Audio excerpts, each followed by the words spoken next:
Oke, selamat siang ya. Kita mau mengetes bohlam dari juragan lampu ya.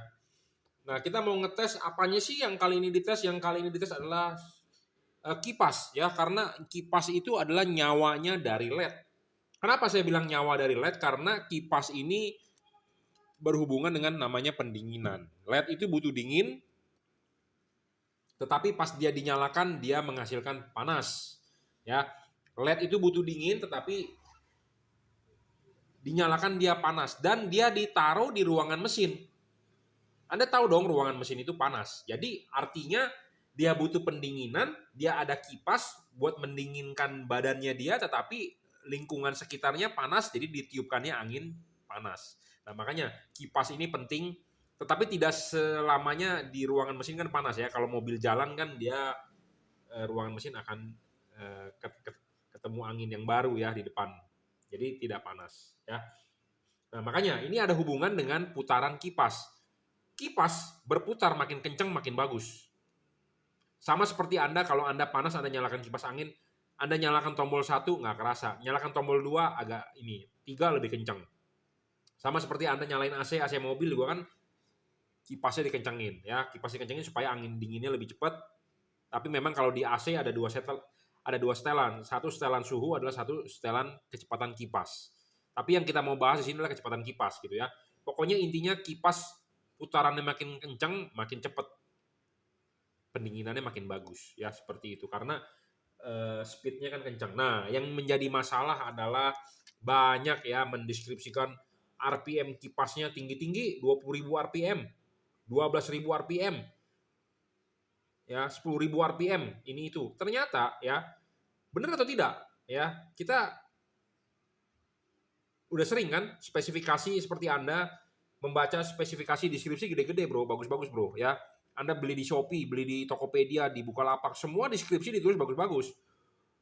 Working temperature minus 40 sampai plus 95, minus 40 di mana ya? Apa ada di dunia ini minus 40? Ya mungkin ada, mungkin di Gunung Everest, mungkin di gunung tertinggi minus 40 mungkin ya, atau di bulan mungkin di Mars minus 40 ya. Kita mah nggak perlu dia butuh minus 40, tetapi kita butuh dia bisa mungkin 120 derajat bekerja. Nah, itu baru mantap. Ya, karena kenapa? Dia menghasilkan panas kok. Dan di bumi ini kan selalu global warming, tidak ada cold warming. Global warming ya, global warming hot jadi panas ya. Tidak ada global warmingnya itu masalah dingin, pasti masalahnya panas. Ya. Nah, banyak yang mendeskripsikan RPM kipas gede-gede, sama seperti watt ditulis gede-gede. Nah, kenyataannya adalah kipasnya berapa sih RPM-nya ya pada umumnya. Nah, LED ini 9.000 RPM-nya. Ya, 9.000 10.000 RPM. Tetapi jika tidak dinyalakan melalui driver. Apa sih maksud tidak dinyalakan menggunakan driver? Sebentar, saya ambil di sini ada kipas nggak nih? Oh, nggak ada. Jadi kipasnya LED itu ya, LED itu kan ada kipas belakangnya. Nah, kipasnya itu kita tes nyala ya, misalnya dia 6 volt atau 9 volt atau 12 volt, kita tes, kita nyala menggunakan power supply, itu memang tinggi RPM-nya. Tetapi yang menjadi masalah adalah LED itu kan satu kesatuan. Satu kesatuan itu dalam maksud adalah dia menjadi LED. Dia ada driver untuk chip LED-nya, ada driver untuk kipas. Nah, kipasnya itu kan numpang di driver. Udah pasti numpang di driver LED. Ya, sudah pasti numpang di driver LED kipasnya. Nah, kipasnya itu sebenarnya memakan arus. Jadi makanya kenapa kadang-kadang saya bilang ini LED 30 watt. 30 wattnya itu benar-benar keluar menjadi cahaya tidak 30 watt? Tidak. Tetapi 30 watt itu dimakan oleh cahaya, betul, output cahaya. Kedua adalah dimakan oleh kipas. Ketiga adalah dimakan rugi daya oleh panas. Gitu ya. Nah, makanya kenapa syarat kedua bohlam bagus supaya tidak boleh ngedrop LED itu, kita bukan hanya mengukur wattnya saja, tetapi kita harus mengukur output cahayanya. Kalau ini bohlam menghasilkan, oke ya kita lanjut. Jadi handphonenya ini overheat ya. Jadi keputus. Jadi kalau bohlam ini outputnya 3.100 lux, ya harus 3.100 lux. Jadi tidak boleh ngedrop. Jadi wattnya nggak ngedrop, output cahayanya juga tidak ngedrop. Itulah bolam yang bagus. Tetapi banyak orang yang nggak paham. Dites pakai wattmeter, nggak ngedrop kok Pak. Iya, dia hanya mengukur menggunakan wattmeter, tetapi output cahayanya dia tidak ukur. Gitu loh. Jadi sama seperti mobil Anda misalnya baru, itu irit banget. Terus mobil sudah dipakai lama jadi boros. Gitu ya. Kenapa bisa boros? Bensinnya dulunya makannya sedikit, powernya sama, tetapi sekarang bensinnya makannya gede, cepat habis, tetapi powernya juga sama. Jadi harus sebanding gitu ya, harus sebanding. Jadi kalau ini LED 30 watt, output cahayanya juga harus 3100 lux, terus-terusan, tidak boleh ngedrop, stabil. Gitu ya, stabil. Nah, makanya kenapa saya belum mau menjual DHP, dual heat pipe. Saya bilang LED itu ngedrop, tetapi masih banyak orang nggak percaya. Nggak masalah, Anda beli tempat lain, monggo. Karena kita kan mempunyai standarisasi bahwa LED bagus itu harus ada syaratnya 6 atau 7. Gitu ya. Nah, tapi ke depannya kita akan menjual DHP. Saya sudah menemukan DHP yang stabil. Wattnya stabil, luxnya stabil. Ya. Dan memenuhi syarat bolam bagus lainnya. Nanti kita akan jual mungkin habis lebaran. Ya, sabar aja bro. Kita akan rilis itu bolam baru 6000 Kelvin DHP. Dual heat pipe. Ya. Ditunggu aja bro. Ya, jadi kita lanjut soal ini. Jadi soal pendinginan ya, penting. Kipas nyawanya ya, nyawanya adalah di kipas. Kipas itu sebagai pendinginan untuk membuang angin. Nah, dia dapat setrum dari driver.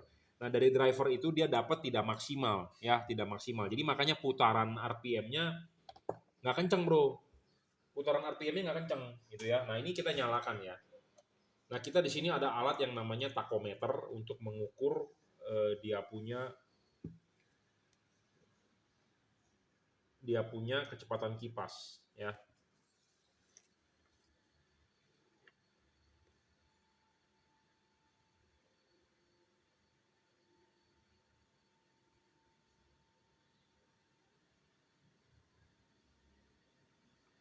Terbaca 7.800-an ya. Jadi sebenarnya sekitar 8.000 lah RPM-nya. Tuh, 7.900 ya. Jadi LED ini sebenarnya bisa mencapai 9.000, 10.000 jika dinyalakan langsung menggunakan power supply. Jadi kita bongkar ya, kipasnya kita nyalakan langsung menggunakan power supply. Itu bisa sekitar 10.000. Saya sudah ngetes. Kita membuat review ini, kita mau bilang ini LED bagus, kita tentu sudah mencoba. Saya berani bilang LED ini tidak ngedrop karena saya juga sudah mencoba. Nah, diukur menggunakan alat ini, jadi RPM itu sekitar 8.000 RPM. Kenapa? Karena dia disupply dari driver. Ya, seperti itu. Nah, jadi misalnya kalau dia tidak disupply oleh driver, dia bisa mencapai 10.000 RPM. Jadi ini termasuk high speed. Nah, nanti mungkin di kedepannya kita akan mereview LED yang di pasaran berapa sih RPM-nya dia gitu ya. Karena banyak yang high speed RPM. Bener nggak high speed RPM? Seperti itu ya. Nah kalau ini sih udah termasuk high speed. Kira-kira 8.000 terukur menggunakan alat ukur, tetapi kalau di luar itu bisa 9.000 ke atas. 8.000 ini udah termasuk cepat. Rata-rata ya saya secara random, maksudnya secara biasa saja saya mengukur. Kira-kira kalau yang speknya rendah atau LED di pasaran itu sekitar 4.000, 5.000 RPM-nya. 4.000 atau 5.000-an RPM-nya. Ya. Ini bisa 8.000, 7.900-an, 8.000 lah. Kenapa? Karena banyak errornya juga, karena kan dia contactless ya, contactless tachometer ya. Jadi sekitar 8.000 sih udah termasuk mantap ya. Ini high speed ya. Jadi penting makanya untuk kecepatan kipas ya, untuk dia bisa meniupkan. Jadi ya seperti saya tadi udah bilang, kalau Anda panas kan Anda nyalakan kipas tentu yang kencang, bukan nyalakan kipas yang pelan ya. Jadi makin kencang kipas makin dingin. Makin cepat untuk pendinginan, seperti itu. Makin cepat untuk pendinginan tentu kipasnya harus high speed dan dia harus ada driver yang power supply-nya yang menyuplai dia ya.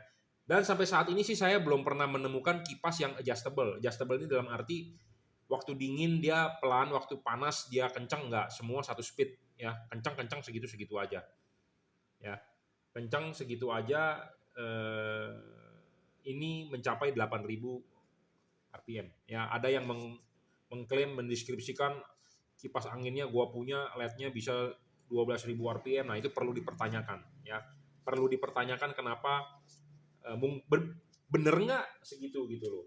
Ya, kebanyakan sih kalau saya bilang mungkin speknya bener bisa 15.000 RPM, tetapi di luar langsung menggunakan power supply eksternal. Tetapi setelah dia rakit menjadi LED, karena drivernya ngikut untuk LED-nya juga, karena dia nggak mungkin bikin power supply sendiri, karena yang saya tahu adalah dia pasti di paralel.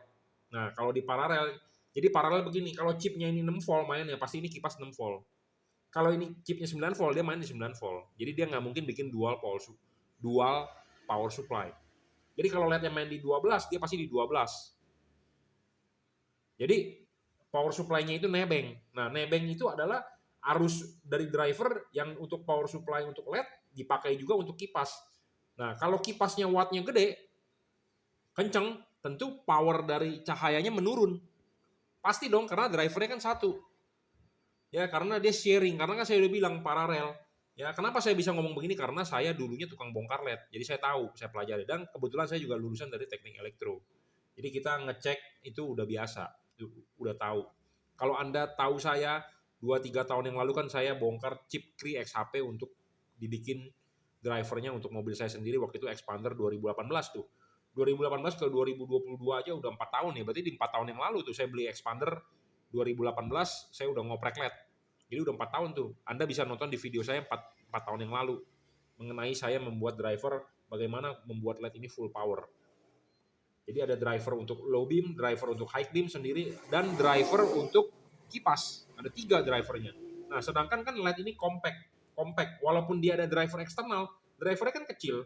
Ya, drivernya kan tidak gede. Walaupun dia ada driver eksternal, driver paling segede gini. Ya, kecil. Jadi ini udah pasti dia saling sharing lah, gitu ya. Jadi kalau kita bikin sendiri, drivernya gede-gede, low beam sendiri, high beam sendiri, untuk kipas sendiri. Jadi banyak rangkaiannya, ya, seperti itu. Jadi penting ya untuk speed kipas makin kencang makin bagus. Nah, perlu yang waterproof. Ingat, kenapa perlu waterproof? Karena ini taruhnya di luar, ya. Karena kalau tidak waterproof, ya kena air rusak. Ya, makanya kenapa kita di versi LED terakhir yang baru kita sudah upgrade kipasnya. Kita rendam, kita ini aman, gitu ya. Kalau LED yang tidak waterproof, kipasnya kita rendam, memang 1-2 hari atau jangka waktu dekat nggak masalah. Tapi ke depannya kipasnya putarannya menurun. Jadi kipas ini kalau 8.000 RPM ya harus 8.000 RPM terus, tidak boleh kualitasnya menurun. Jadi melambat, ya, seperti itu tidak boleh. Jadi makanya pilihlah LED yang terjamin kualitasnya, ya. Lifetime-nya panjang. Nah, salah satu Anda kalau Anda mau beli LED yang lifetime-nya panjang dan saya sendiri menjual tanpa hampir ada komplain, Anda bisa beli ini. Ya, ini mereknya Juragan Lampu. Ya. Anda yang percaya Anda boleh beli, nggak percaya nggak usah beli. Intinya seperti itu. Ya. Ini LED lifetime-nya panjang. Saya jual hampir zero komplain lah. Ya. Saya sudah jual banyak, hampir tidak ada komplain. Dan ini LED bisa diajak kerja berat. Untuk truk, untuk Anda pengusaha travel, Anda belilah LED ini. Yang mau lifetime-nya panjang, Anda beli LED ini. Ya, oke, cukup reviewnya ya mengenai putaran kipas. Jadi kipas makin kencang, makin bagus.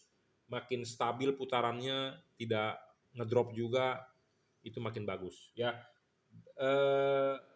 kalau Anda percaya soal 12.000 RPM itu perlu dibuktikan, ya, perlu dibuktikan. Karena prakteknya saya belum menemukan yang 12.000 RPM sesuai dengan spesifikasinya yang dia tulis. Karena namanya pedagang, namanya pabrikan, semua meninggi-ninggikan spesifikasi. Padahal kenyataannya tidak. Sama seperti Anda lah bangun rumah, di deskripsi spesifikasi bagus ya. Di dalam prakteknya bocor banyak. Pas dicek, wah ternyata semennya sama pasir, banyakkan pasir pada semen. Ya, seperti itu. Oke, terima kasih.